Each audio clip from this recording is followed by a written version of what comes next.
Bienvenue dans ce podcast, un espace où je partage des histoires inspirées des problématiques que je rencontre en kinésiologie.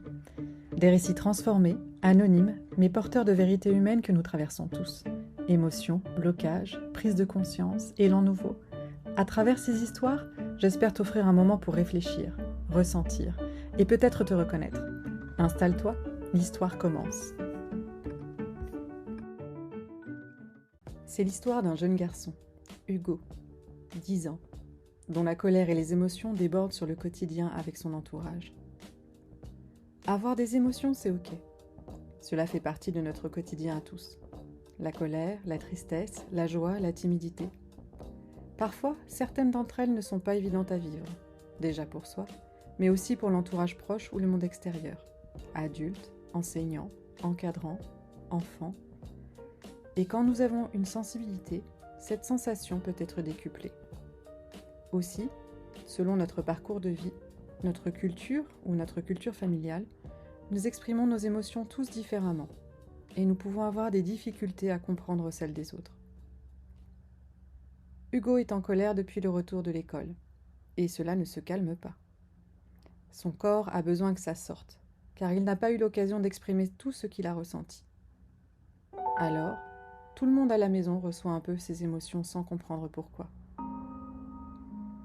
Hugo pense que c'est complètement injuste. La maîtresse l'a puni parce qu'il parlait, mais il n'était pas le seul. Il fait de son mieux en cours, mais il a le sentiment que cela ne suffit pas, qu'il n'est pas à la hauteur des attentes de sa maîtresse. Comment calmer ma colère? Alors, l'horloge remonta le temps. Anna, la maman d'Hugo, a 10 ans et demi. C'est une brillante élève qui réussit depuis le début de sa scolarité. Mais voilà, cette année, elle change de professeur. Celui-ci n'apprécie guère la dynamique de son élève, toujours pétillante et pleine d'énergie. Elle ne rentre pas dans le cadre qui convient à son enseignant. Ses appréciations sur le bulletin vont en prendre un coup. Verbalement, elle reçoit aussi « Tu ne feras rien de ta vie ». Nous y étions. Comme une résonance, le corps d'Hugo avait gardé cette mémoire qui ne lui appartenait pas. À son tour, Hugo vivait un sentiment d'injustice à ses 10 ans lui aussi. À l'énoncé de cette histoire, Hugo se sentit comme sa maman, mais aussi comme les autres. Cela peut arriver à tout le monde. Alors vient le moment d'apaiser le corps, non pas de changer l'histoire, mais de venir apaiser ce qui vibre encore et résonne jusqu'à aujourd'hui.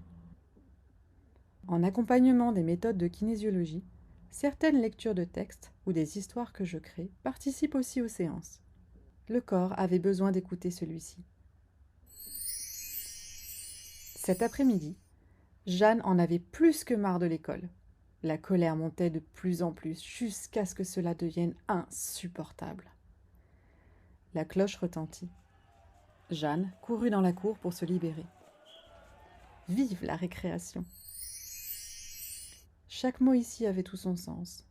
La récréation pouvait être un échappatoire temporaire pour lâcher le trop-plein en pleine journée. Pour Hugo, la récréation était ce qu'il préférait à l'école. À la suite de cette lecture, le corps d'Hugo reçut un protocole de kinésiologie pour enfants inspiré de l'épigénétique. Plusieurs études démontrent que le psychotraumatisme, comme l'anxiété et l'état de stress post-traumatique, s'inscrit dans l'ADN et peut se transmettre sur plusieurs générations. L'idée n'est pas de culpabiliser, mais de prendre conscience de l'émotion qui n'a pas été apaisée. L'horloge revint au temps présent. Hugo se sentit plus détendu, soulagé aussi parce qu'il avait entendu et pu déposer. Anna, sa maman, avait été surprise d'aborder cette émotion de colère et d'injustice bien que lointaine. Un événement qu'elle pensait anodin, mais qui au fond l'avait touchée dans l'estime d'elle-même. Un premier pas venait d'être franchi. C'est l'histoire d'un garçon qui un jour a pu déposer une émotion, des ressentis, écouter ce que son corps voulait dire et retrouver un équilibre. Une émotion peut se répéter à différents moments de vie, faire écho à ce que nous avons vécu tout petit, ou même à ce que nos parents ont vécu. Nous avons tous des parcours différents, et parfois des histoires similaires. On se retrouve très bientôt pour un nouvel épisode, histoire de... Prenez soin de vous.